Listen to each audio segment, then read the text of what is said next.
everything they can to help out with the cleanup. Sunday's EF4 tornado ripped through the Bogart community. Here that my mama was in. Amidst the trail of destruction, Christopher Long's parents' home, the only one standing on Lee Road.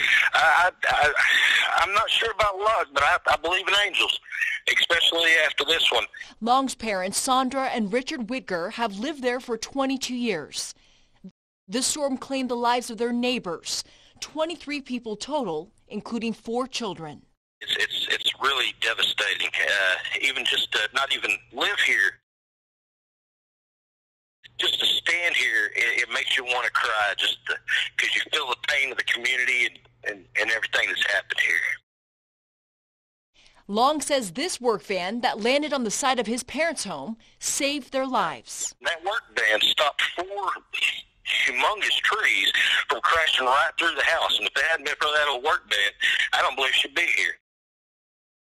During this difficult time, Long has witnessed many organizations helping out. Sad situation. Giving hope to people in Bogart who are just beginning to rebuild. It's a real strong, close-knit community here. They've got a motto here in this community. It's be strong, Bogart strong, and they're sticking to that, and it's a beautiful thing. Sharon Ko, KENS 5, Eyewitness News.